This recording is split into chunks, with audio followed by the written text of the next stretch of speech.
Sea days, to some an interlude between ports to recharge. For some, a time to read, have fun, dine, be entertained or party. And for others, a time for new experiences. Or maybe it's a combination of all of these. Join us on our sea days to see what we get up to.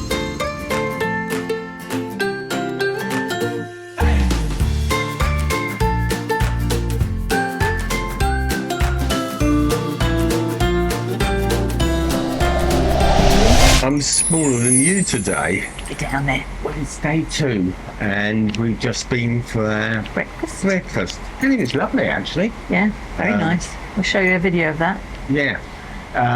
Portion size was just right and it was actually very nice. My cooked breakfast was delightful actually. The toast was very good. I go by the toast as well. You know. Then we decided to get a bit energetic. Decided to get a bit energetic. A bit energetic. We went for a walk around the deck 3. Which was lovely. You did 2 circumferences, didn't you? And that's a lot for me. Pardon? That's a lot for me. That's a lot for her. And you walked up and down the stairs as well. I did. So, I did. I did about 5 circumferences. I was knackered by the end of it. It's the stairs. And then I went up to the terrace floors to try and see if I could get a signal. I've opted for a data plan, which is supposed to allow you to use the marine data for your phone. It's not working, though. It's not working. Waste of money. Yeah. Really doesn't work on this at all. So it was a Red Bull mobile thing. And how much was that? I did 3 gigabytes of data for £45, which is an awful lot of money. Waste of money. That ain't working. I'll try later on in the cruise, but currently it's not looking like a viable future option, shall we say. But if it had worked, it would have been fine because it would have allowed us to pick up the small amount of data that we need as we're sort of travelling at a quite reasonable price. But it was the cost of a day's worth of the premium Wi-Fi package on the ship. Which would have worked. Yeah. It's a formal attire tonight, so it's a formal black and white too. Which we're really looking forward to. Actually, I'd say the menu looked quite interesting, didn't it? The menu looked quite interesting, but we're not, as you probably know, ones for dressing up. Sort of formally dressed up. We do it. We do it. Tame though, really. Yeah. I think if you just do smart, but not with a dicky bow. That's Yeah, except I don't actually possess a suit at the moment that I fit into, apart from one that I bought for our daughter's forthcoming wedding. Are they too big for you or too small? They're too big for me. And actually I've now got rid of all of my old suits, apart from one, and I've got my suit for the daughter's wedding, which I won't wear until the wedding, so... No. Keep it for the wedding. Yeah, keep it for the wedding, as they say. Yeah. Fortunately, that won't be too much of a formal event. No. But we'll come back to you as the course of the day goes on. Hopefully, the sun might come round, although it's very nice like this. I think if the sun comes on the balcony, it'd be very hot. Yeah, I mean, there's a ship over there, but other than that, we're deserted. I don't know if I mentioned it, but we're going round Brittany at the moment. Are we in the Bay of Biscay? Not sure, actually. I think you do go in the Bay of Biscay when you come round and down into the Med. I thought it was a bit... Because we've had some very rough seas in the Bay of Biscay, haven't we? It's absolutely perfect at the moment. Dead calm. Joanne decided to miss lunch. I, on the other hand, couldn't resist a seafood Thai curry with coconut, lime and basil. Lovely. One of the things I really loved on the last Cunard cruise that we did back in January was the Cunard Insight programme. And these are regular talks that are given which give you insight into a specific subject using subject matter experts. And I found it really interesting and very, very enjoyable. And I've just come back from 2 of those. One was by a gentleman by the name of Malcolm Nelson, and he was a customs officer, and he gave a talk on how customs officers make the decision to stop individuals when they have concerns about people bringing illicit drugs into the country. And he talked through a number of sources of information. He had some really amusing anecdotes. I was looking forward to my first insight talk on this cruise. Intriguingly, it was all about how customs officers target the individuals they stop going through the Green Channel, with the catchy title, Why Do I Always Feel So Guilty?, which I can relate to. This wasn't focused on those individuals who bring back a few cigarettes or bottles more than their allowance though, which is what I'd originally thought, but how customs officers target drug smugglers. I do this programme of talks called 40 Years Cutting Smugglers because that's what I did for 40 years. An officer has stood there, as you're stood there, you're watching a sea of faces come through. Now, on the average wide-body jet, 450 people. 450 people, 50 of whom, they'll either be stragglers or they'll come through very quickly because they've got no checked-in baggage. But 400 or so will all seem to get that last bag at the same moment and charge.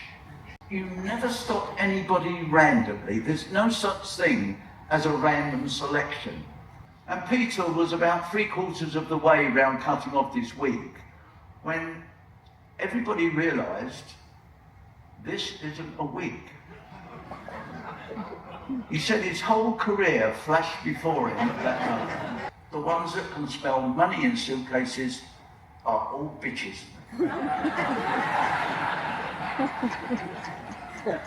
That is it's unusual, isn't it? I find it most difficult when I'm with my wife. Should we talk? I mean, we don't very often. Should we talk now? Should we talk out loud? Well, that was a good flight, darling, wasn't it? That was a good flight. I wonder if the driver's here. No. We like to talk sotto voce, don't we? But does that look like you're going, I think I've got away with it, love? So we don't. We look like we are. We look like we don't know how to behave. The person who's up to something looks like they're putting on an act. So a quick breather between the talks, and the next one up was a geologist, Natasha Stevens. This was fascinating because it built on the story around the James Webb Space Telescope that we had when we actually went to NASA. It gave a different insight into the information that came out from the telescope, the different levels of granularity and how geologists were using that. They have actually managed to catch a larger number of images showing various states of the solar system being formed, from the first Big Bang to the immediate before the star is created to the creation of the star itself. Very interesting talk. And she's also got some more talks coming up during the cruise, and I'll be looking forward to attending those as well. Give you a sense of what the actual talk was like, here are some quick segments from it.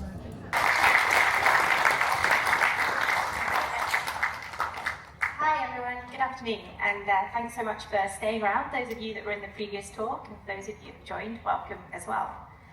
My name is Natasha Stevens. I am a geologist, a scientist who studies the world around us. In fact, the James Webb Space Telescope, JWST, was launched just a few years ago as the replacement for the Hubble telescope.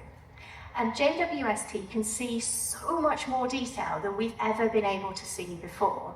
Why is that such a big deal? Well, it was really expensive. Spitzer was £1.3 million. JWST is estimated to have cost more than $10 billion. Well, have a look at the resolution of this image and all of the different stars, potential solar systems, these gas clouds, which are probably new stars and solar systems forming, filling in all the gaps that we couldn't see on this WISE image over here. The surface of the Earth has also been changing. In fact, we talk about dinosaurs because they're one of the reasons that we know Earth has changed in terms of its surface over time. If we go back a couple of billion years, the amount of land masses that we had on the surface of the planet were a lot fewer. But they started moving. That surface, that crust of the planet moves over geological time, which is millions and millions of years. But everywhere on the Earth is on one of these plates. And depending on which boundary of the plates you are, different things can happen. If we look at the last month, earthquakes are actually really common. Almost 11,000 earthquakes in the last 30 days around the world. But most of them are so small that you won't feel them. Well, we finally managed to sort out this disparity in height for a change. And we're actually still going through the Bay of Biscay. Yeah, quite calm for the Bay of Biscay, actually. Yeah, we're about 2/3 of the way down, heading towards Spain and Portugal. And tonight's a formal night, a black and white gala. Sparklies. It's got the sparklies in. I've got some sparklies, but they're slightly concealed by my dinner jacket. Oh, his cufflinks, he needs. Anyway, we're off for our dinner. Looked really nice, and we'll take you guys along with us. Yeah. So I'm going to have the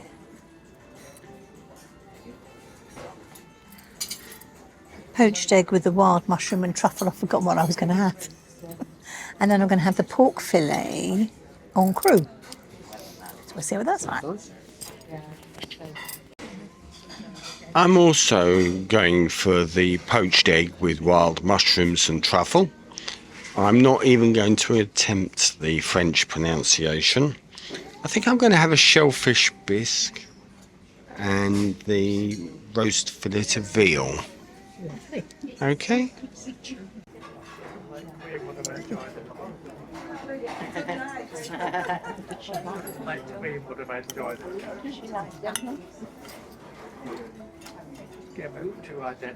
That's very nice. Lovely. It's nice. Very nice.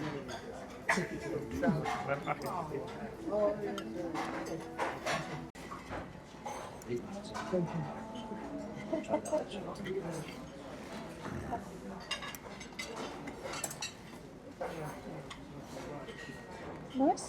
Nice. It's not what I expected, but it's nice. I don't know, it's just different to what I expected. Nice. Very nice though. This is a seafood bisque.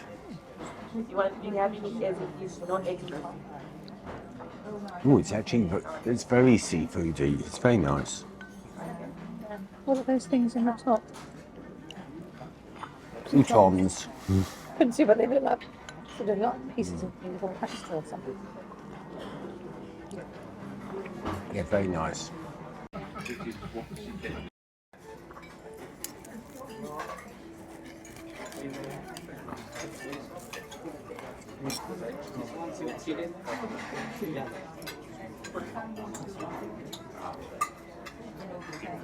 Lovely. Very tasty.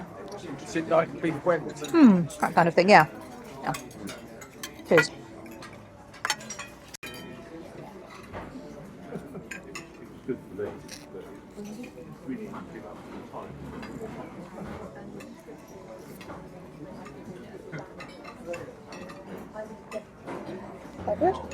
It's good.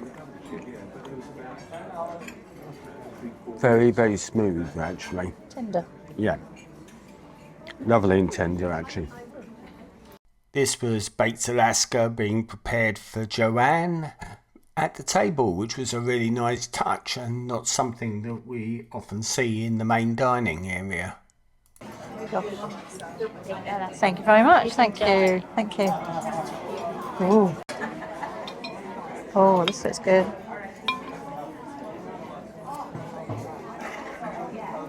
Nice. Very nice. Alcoholic? I'll taste it. Most of it's burnt off. Yeah. No, it's very nice. That's Okay. what you're claiming.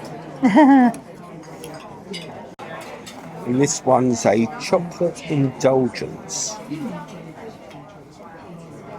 with praline. Just look nice. Turn that round, let's have a look at inside. That is good. Very nice, actually. A nice little touch in the Princess Grill was our choice of petit foie for the night. All on a silver platter. Lovely.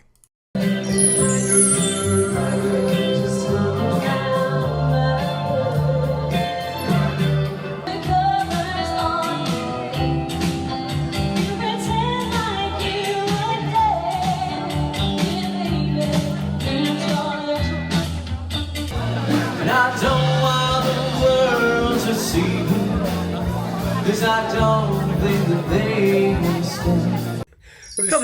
Probably had too much to drink and it's a bit skewiff. It's not that bad. I've seen worse. Top of your head off. Oh, okay. Anyway, we've had a nice night. Yes. Lovely food in the Lovely Princess food. Grill. Very, very nice. Good music. Been just sitting around in the Queen's room. Yeah. Watching a couple of bands playing, lots of music. And You've been doing your favourite pastime? people watching. People watching. Yes. And chatting. And chatting to people, yes, I like that. So, all in all, You look like very you're nice night. cock-headed. Pardon? You look like you're cock-headed, if you know. I'm a bit cockhead. I'm trying to actually fit both of us in. It's a bit difficult, I've just had a chocolate. I've probably got chocolate all around my teeth. Oh, no, not again. Anyway, we thought we'd just let you know what we did this evening and how it went. It's day 3 of our Cunard Mediterranean voyage, cruise, I should say. And today it's been 40 years since the Live Aid was performed at Wembley, which is incredible. I remember that day with some great memories because in the morning I actually laid my kitchen floor, cemented it, and then in the afternoon I went round to friends and we sat and we watched the concert, which was great fun. Anyway, that said, we woke up. Well, Joanne was up before me. Now that is unheard of in our family. I didn't wake up until about 8:30, which is incredibly late. So there was a bit of a mad rush from me to get up for breakfast, Joanne being ready and raring to go. It was quite misty out. We're going round the coast of Portugal at the moment, and it's a temperature of about 66 degrees. We went out for a run. Joanne did 2 laps round the boat. Run? A run's putting it, Mum. Well, in my case, it was a fast walk, and in Joanne's case, it was an amble. Yes. So we went for a walk around the deck. Joanne did 2 laps. I did 5. Which would sort of equate to my normal distance. He tells porcupines all the time. I'm not telling porcupines. He didn't wake up. I had to wake him up. I've never had to do that. It's very unusual. Must be the sea air, darling. It must be something anyway. So the plan for this morning, we had breakfast, which was the same as we had on the first day. So we won't actually show that. Very nice. Actually, I'd say the breakfasts on Cunard, and particularly within the Princess Grill, are some of the better ones that we've had on a cruise ship. It's just sort of the right quantities. And also, you can get like a full English breakfast, or you can get like a full American breakfast, because they have the streaky, crispy bacon, don't they? That we don't really like. Whereas when we've been on Celebrity, the portions tend to be a little bit big for us. For example, if you ask for smoked salmon, you almost end up with half a salmon on your plate, which might be fine for some people, but not necessarily for us. So I just returned to the cabin after attending some of my sessions today. The first one was a really good talk, which was looking at earthquakes in both Spain and Portugal, how much of an impact they had on the population and the damage and other aspects that occurred as a result. And it looked at historical photographs, it looked at historical artwork, it looked at various buildings, including some of the churches, and went through exactly what had happened, what they've been able to build up from those artworks and photographs and the accounts that have been written down. And it also talked really about how those earthquakes happen and also what has been done in those cities in order to prevent future earthquakes from having the level of impact on human civilization. It is my pleasure to introduce you to our first Insight speaker of the day. Please join me in welcoming to the stage Dr. Natasha Stephen. Barcelona is a beautiful city that is surrounded by rolling hills and mountains on all sides, except for the one on the water. And if you look in the back of this image, you can actually see there's a quarry up here in the hills. And that's because the hills and the mountains around Barcelona are made of a sandstone, a sedimentary rock formed millions and millions of years ago by grains of sand being compacted together. And this sandstone is named after the mountains in which it is found, the Montjuic sandstone.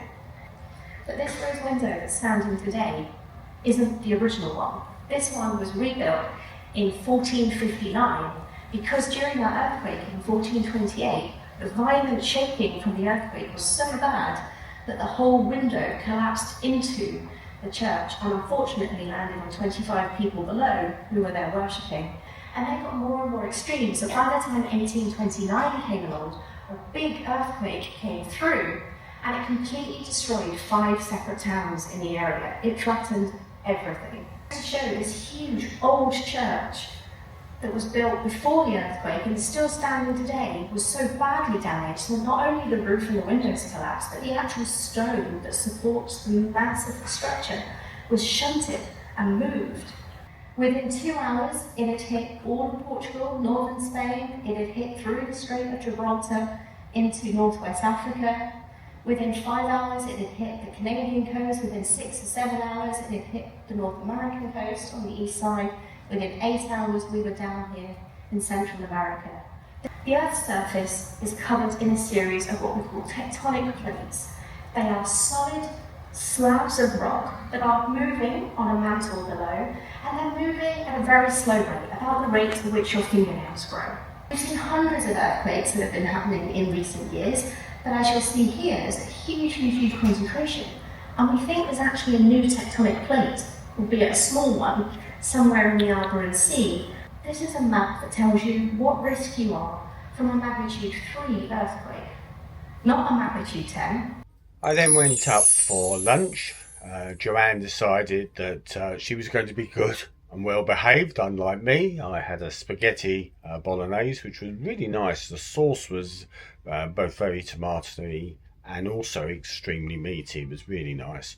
And then I finished that off with a chocolate brownie with whiskey ganache, I think it was, but that was very nice as well. And then following that, I went to the second of my Cunard insights, which was a look at Salvador Dali. And Sam Cox, who was the guy that presented, I've seen him present before. I like the way that he presents. He paints a very compelling picture, and what this talk did was it went through Salvador Dali's early life.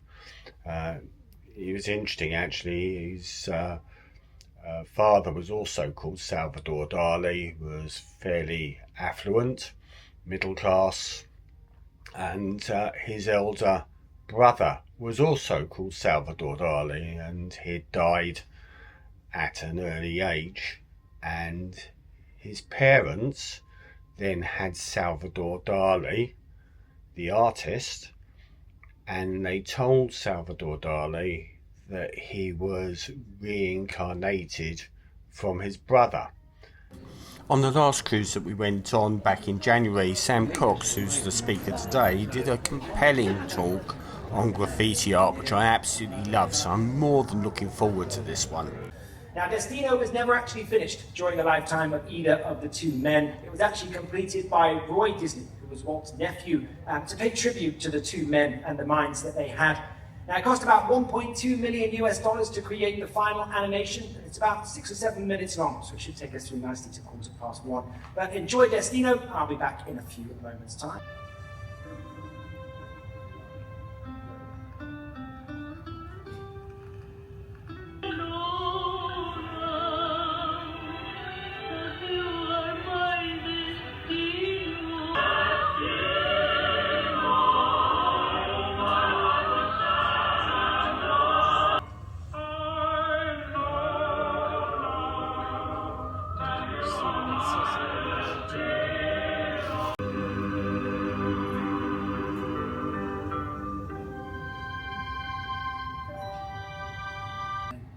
But my name is Sam, and I'm a senior gallery manager for Cunard Queen Anne, so I'm looking after the gallery at the aft end of Deck 2.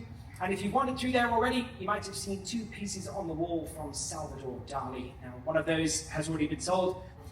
Now, Salvador was actually a middle child. He had an older brother, and he also had a younger sister.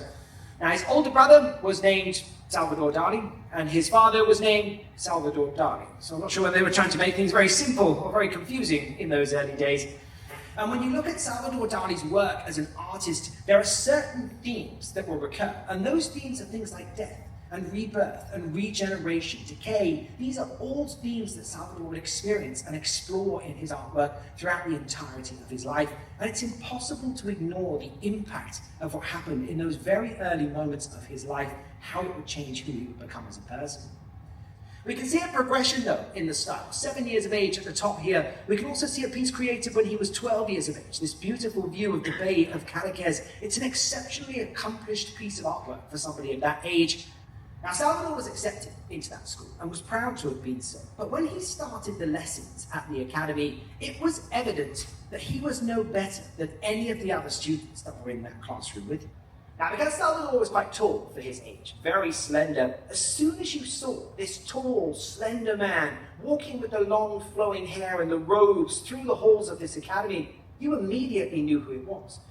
He decided 3 weeks prior to the final exam that he was going to refuse to attend the final examination, and when he was pressed by the teachers as to a reason why, he told them that he felt that he had now transcended everybody else in that academy, that he was head and shoulders above anybody else in terms of what he was able to do.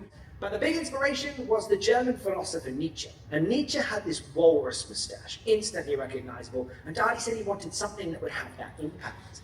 Now, Dali did once say that he felt that Nietzsche's moustache was clearly the result of listening to far too much Wagner, which is why it was always drooping down and miserable. He said he wanted something positive, something uplifting, so he went with this heavily waxed moustache, almost permanently in the shape of a smile etched on his face. Now, the idea behind Un Chien Andalou is that Dali wanted to create a shock piece of cinema. He wanted a 22-minute long film that would be as shocking as it possibly could be. It was only when he was showing some of the stills from that film that I'd realised I'd actually seen it when I'd attended a David Bowie concert in 1976, which was the Isola tour, and it was screened immediately prior to the band opening the concert. And Salvador was being put on trial not because of the offence that he had caused over in the United States, the negative press that had come out. He was being put on trial by André Breton for the fact that he had apologised for what he had done. And Salvador was putting on exhibitions, not just of his own work, but other artists as well, helping to promote the other talent that was coming through. And he invited every single member of the Surrealist movement to come and exhibit alongside him. Almost a peace offering in that moment.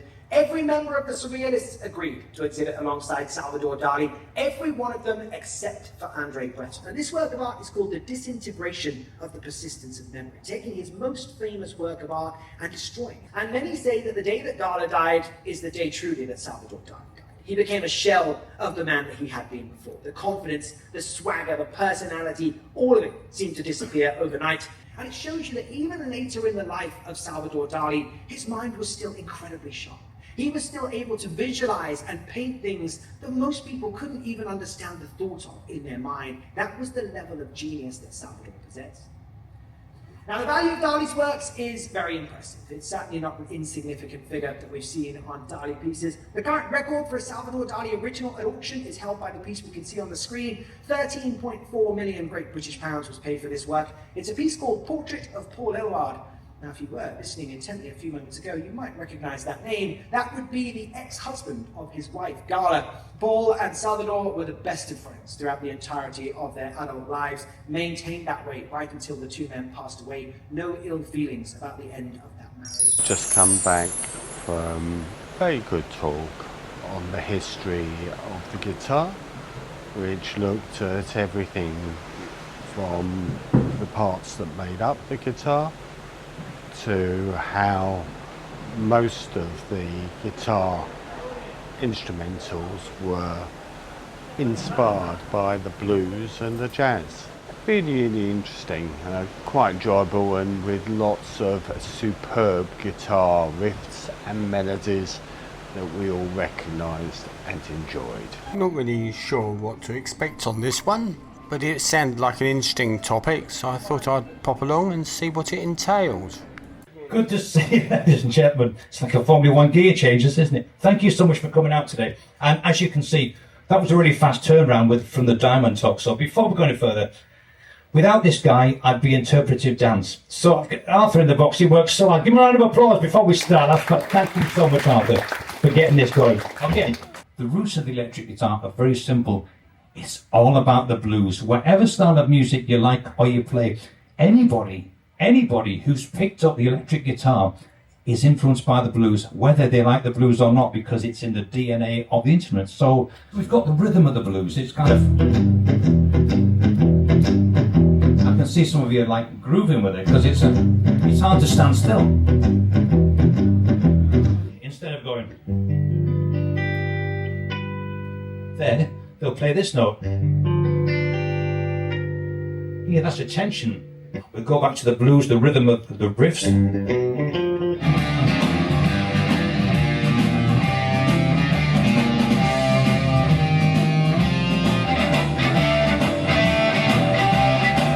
of course, people like the Kinks.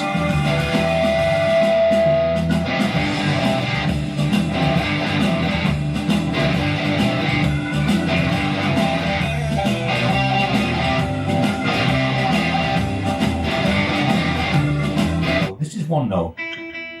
This is two notes. Three notes. All these notes, these are accords, musical agreements. So when you get a riff, what happens with a riff sometimes is that people repeat it. But if I play some riffs, just see if you can recognise it. As soon as you recognise the riff, put your hand up. Hope I play them right. It's going to be a long night.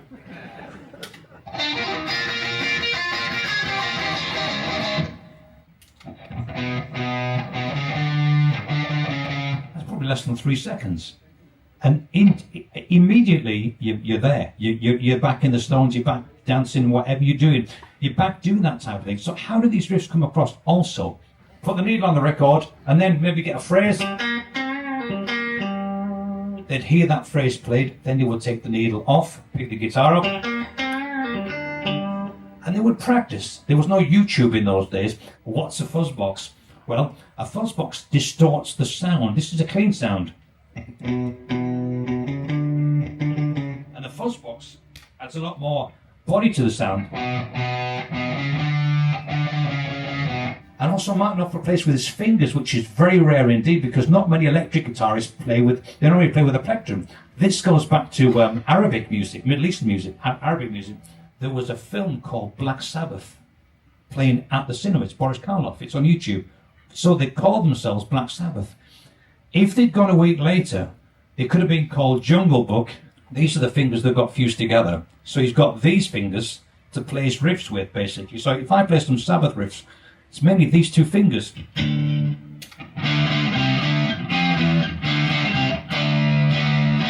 Now, Mark Knopfler was also sort of influenced by classical music, because what he does is, we talked about arpeggios,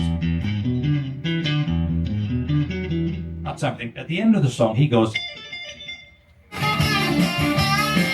yeah, get a shiver in the dark. It's raining in the park, but meantime.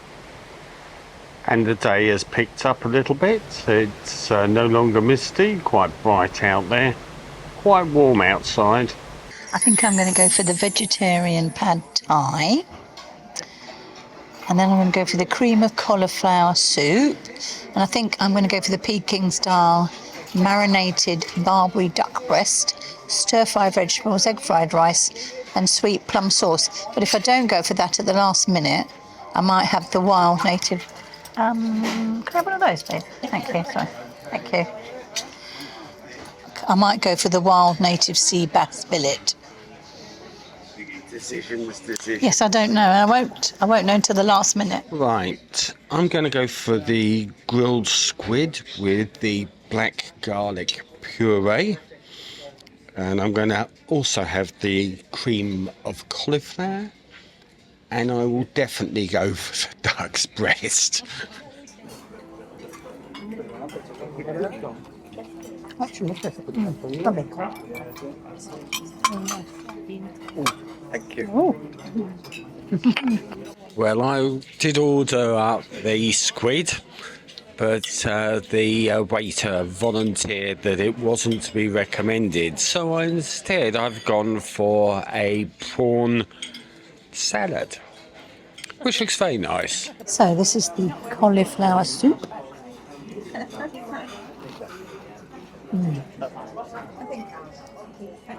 It's exactly how I thought it would be, very nice. And it's exactly what I thought it was going to be as well. It's very nice. Right, so this is the Barbary duck.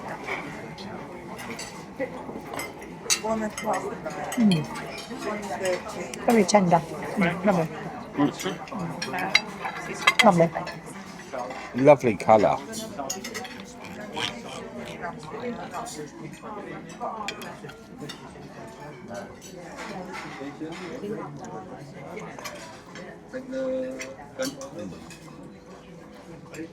Very tender, and I like the sauce.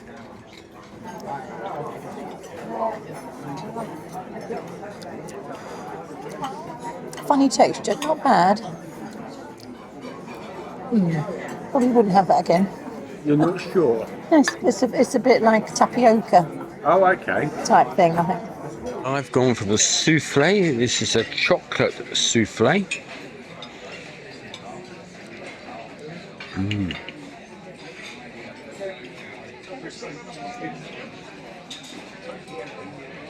It's very nice. Lovely, actually. You know me, I love a souffle. Some people say it's for a family. Really got you that, didn't you? Their promises forever young. Don't think they can ever be shut down or leave me again. But it takes the time and a simple way. And if you need to go, I'm still staying. When you just fade away.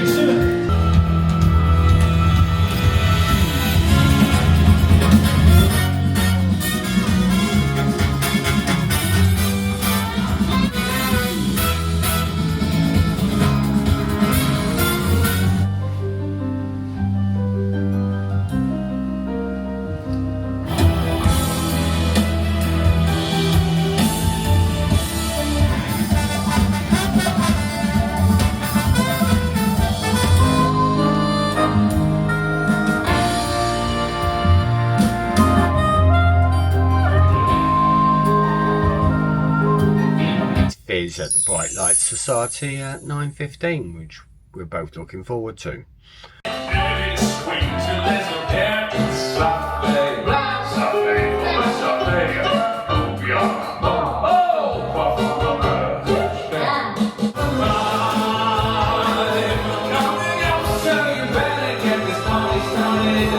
you want to take me cruising on an ocean liner to places I long to see? Come to my sweet Melody. Come, come. Bring it back, sing it back, bring it back, sing it back to me.